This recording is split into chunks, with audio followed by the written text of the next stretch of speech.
என் பெயர் மீனா. நான் 10 நாட்களாக சென்னையில் என் அக்கா வீட்டில் தங்கியிருந்து ஒரு அலுவலகத்தில் வேலை செய்து வருகிறேன். இன்று என் முதலாளி ஒரு முக்கியமான மீட்டிங்கில் கலந்து கொள்ள ஒரு பெரிய ஹோட்டலுக்கு என்னை அனுப்பினார். நான் என் மீட்டிங்கை முடித்துவிட்டு அங்கிருந்து புறப்படவிருந்தேன். அப்போது நான் அக்காவை வரவேற்பறையில் இருப்பதை கண்டேன்.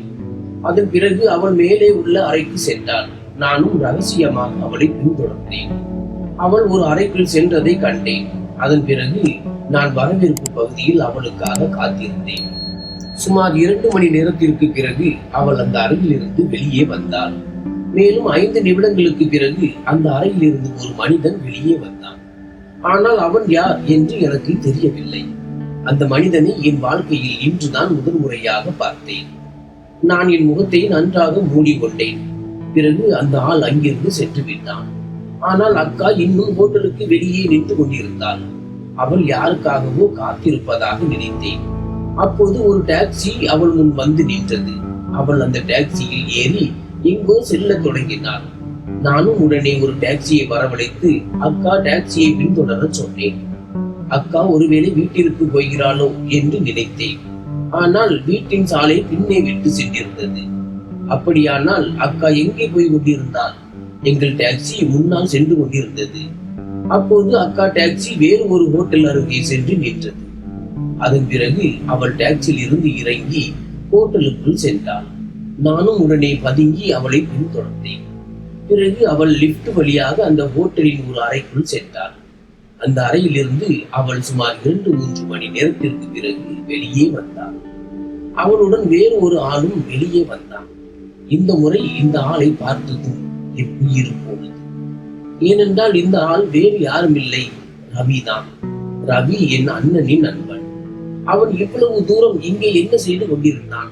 அக்கா ஏன் இந்த ஹோட்டல் அறையில் அவனை இப்படி ரகசியமாக சந்திக்க வந்திருந்தான்? இந்த விஷயமே எனக்கு புரியவில்லை. இருவரும் ஒன்றாக ஹோட்டலில் இருந்து வெளியே வந்தனர். ஆனால் வெவ்வேறு டாக்ஸிகளில் ஏறி எங்கோ சென்று விட்டனர்.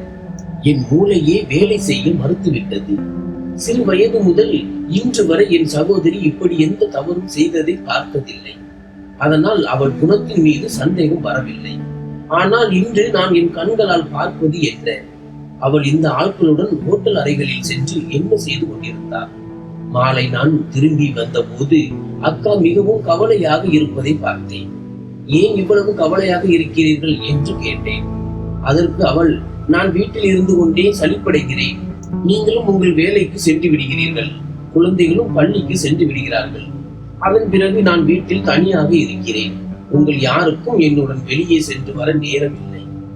ஒரு வேலை செய்யுங்கள், நீயும் உன் அத்தானும் ஒரு நாள் அலுவலகத்தில் இருந்து விடுப்பு எடுத்துக் கொள்ளுங்கள். பிறகு நாம் அனைவரும் சேர்ந்து எங்காவது வெளியே சுற்றலாம். நான் நீண்ட நாட்களாக எங்கேயும் வெளியே போகவில்லை. குழந்தைகளும் எங்கேயும் வெளியே போகவில்லை. அப்போது நான் தலையசைத்து ஆம் என்றேன். ஆனால் என் அக்காவின் பச்சை பொய்யை கேட்டு நான் திகைத்து போனேன்.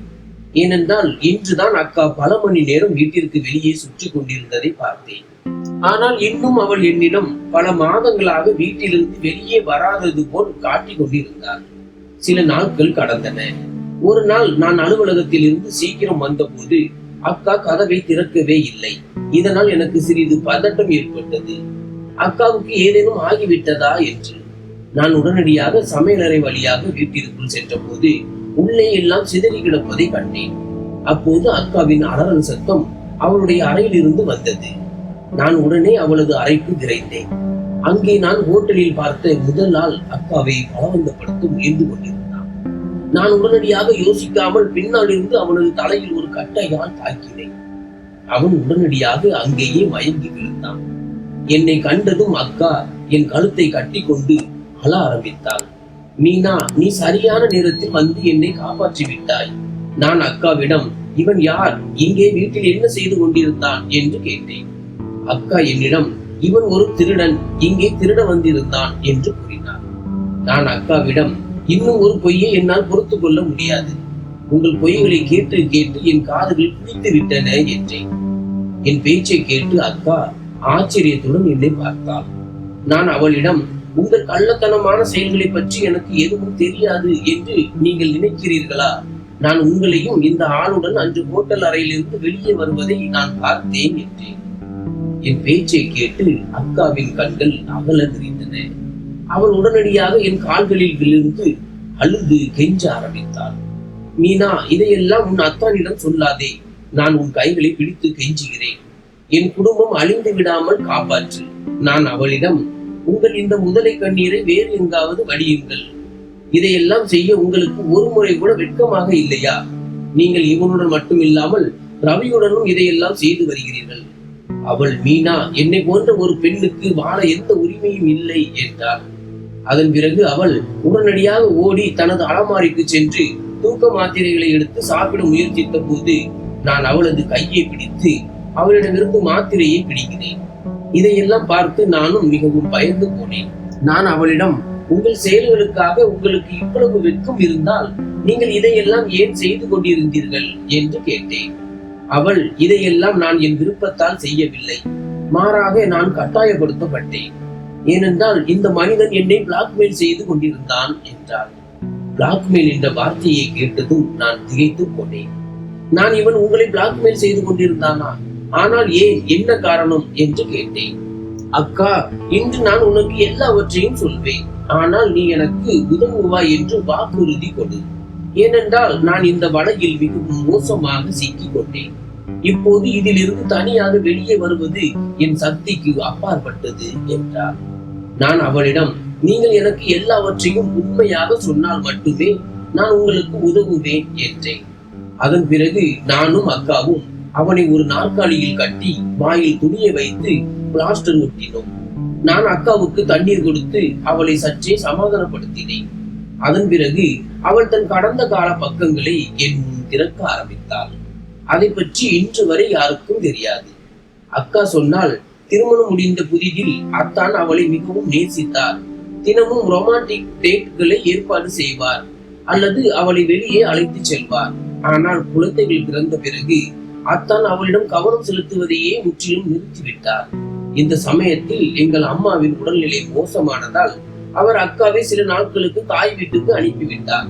அதன் பிறகு அக்கா அங்கு வந்த போது குழந்தைகளை பார்த்து கொள்ள அண்ணனின் நண்பர் ரவி அடிக்கடி வீட்டிற்கு வருவான். எப்படி என்று தெரியவில்லை, ஆனால் அவன் அக்காவின் முகத்தில் இருந்த சோகத்தை புரிந்து கொண்டான். அவன் மெதுவாக அக்காவுடன் நட்பு கொள்ள ஆரம்பித்தான். ஒரு நாள் ரவி அவளுக்கு ப்ரொபோஸ் செய்தான். அதை கேட்டு அவள் மிகவும் அதிர்ச்சி அடைந்தாள். அவனது ப்ரொபோசலை வெளிப்படையாக மறுத்துவிட்டாள். குறைந்தது நாம் நல்ல நண்பர்களாவது இருக்க முடியும் என்று ரவி அவளை புரிய வைக்க முயன்றான். ஆனால் அக்கா, இப்போது நான் உன்னுடன் நட்பு கொள்ளவும் விரும்பவில்லை என்று கூறிவிட்டு அங்கிருந்து மீண்டும் இங்கு வந்தாள். ஆனால் இங்கு வந்த பிறகும் அத்தானின் அணுகுமுறை அப்படியே இருந்தது. அவள் மெதுவாக மனசோர்வுக்கு ஆளாகி வருவதாக அவளுக்கு தோன்றியது. பிறகு ஒரு நாள் திடீரென்று ரவியிடமிருந்து அவளுக்கு ஒரு போன் வந்தது. அவன் முதலில் அன்றைய தனது பேச்சுக்காக மன்னிப்பு கேட்டுக்கொண்டான். பிறகு நாம் நல்ல நண்பர்களாவது இருக்க முடியும் என்று கூறினான். ஏனென்றால் உன்னிடம் எப்போதும் ஒரு நல்ல நட்பை நான் கண்டேன் என்றான். நட்பு கொள்வதில் எந்த தவறும் இல்லை என்று அக்கா நினைத்தாள். அன்று முதல் ரவியுடன் அவளது உரையாடல் தொடங்கியது. மெதுவாக ரவி அக்காவை சந்திக்க வர ஆரம்பித்தான். ஆனால் ரவி வீட்டிற்கு வருவது அத்தானுக்கு பிடிக்கவில்லை. அதனால் அக்கா ரவியிடம் வீட்டிற்கு வர வேண்டாம் என்று கூறிவிட்டார். அதனால் ரவி அக்காவை சந்திக்க ஹோட்டலை தேர்ந்தெடுத்தான். ஒரு நாள் அக்கா ஹோட்டலில் ரவியை சந்திக்க சென்ற போது அவன் தனது எல்லா வரம்புகளையும் மீறினான். இவளும் தனது கட்டுப்பாட்டை இழந்து விட்டாள். அதன் பிறகு இது ஒரு சங்கிலி தொடர் போல மாறியது. ரவி அவளுக்கு புரிய வைத்தான், இதில் எந்த தவறும் இல்லை. ஏனென்றால் இது உனக்கும் நிம்மதியை கொடுக்கிறது, அவனுக்கும் நிம்மதியை கொடுக்கிறது. அதன் பிறகு அக்கா மீண்டும் தன் தாய் வீட்டிற்கு சென்ற போது அவர்கள் இருவரும் மீண்டும் ஒரு முறை சந்திக்க வேண்டும் என்று மனம் விரும்பியது. ஆனால் அவர்கள் அங்கு எங்கு செல்வார்கள் என்று அவர்களுக்கு புரியவில்லை. அதனால் ரவி தனது ஒரு நண்பனின் வீட்டை ஒரு நாள் வாடகைக்கு எடுத்தான். அன்று அவனது நண்பன் நகரத்திற்கு வெளியே எங்கோ சென்றிருந்தான். அதன் பிறகு அவன் அக்காவை அந்த வீட்டிற்கு அழைத்து சென்றான். அங்கு அந்த பாவத்தை செய்துவிட்டு பிறகு இருவரும் திரும்பி வந்தனர். திரும்பி வந்த பிறகு அக்கா மீண்டும் தனது அன்றாட வாழ்க்கையில் ஈடுபட்டாள். பிறகு ஒரு நாள் ரவியிடமிருந்து அவளுக்கு ஒரு போன் வந்தது. அவன் அக்காவிற்கு சொன்ன செய்தியை கேட்டு அவளுக்கு கால்கள் தரையில் நிற்கவில்லை. அவன் தனது நண்பன் மனோஜ் ரவியையும் அக்காவையும் ஒன்றாக இருந்ததை வீடியோ எடுத்து விட்டான் என்று சொன்னான். உண்மையில் அவர்கள் கடைசியாக அவனது வீட்டிற்கு சென்ற போது அவன் அங்கு கேமராவை பொருத்தியிருந்தான். அதில் இப்போது அவர்கள் வீடியோ பதிவு செய்யப்பட்டுள்ளது. இப்போது அவன் ரவியை பிளாக்மெயில் செய்து கொண்டிருந்தான். இதை கேட்டதும் அக்காவின் சுயநினைவு பறந்துவிட்டது. அக்கா உடனடியாக அத்தானிடம் தான் 2-3 நாட்களுக்கு தாய் வீட்டிற்கு திரும்பி செல்ல விரும்புவதாக பொய் சொன்னான். அத்தான் அவளுக்கு அனுமதி கொடுத்தார். அதன் பிறகு அக்கா அங்கு சென்ற போது ரவியின் நண்பன் மனோஜ் அவளிடம் ஒரு நிபந்தனையை வைத்தான். அக்கா ரவியுடன் என்ன செய்து வந்தாலோ அதையே மனோஜுடனும் செய்ய வேண்டும் என்பதுதான் அந்த நிபந்தனை. இதை கேட்டதும் அக்காவின் கால்கள் தரையில் நிற்கவில்லை. ஆனால் பிறகு அவள் நிர்பந்திக்கப்பட்டாள் மற்றும் நிர்பந்தத்தின் காரணமாக அவள் மனோஜுடனும் எல்லா பாவத்தையும் செய்ய வேண்டியிருந்தது. அதன் பிறகு இந்த சங்கிலி தொடர் தொடர்ந்து நடந்தது.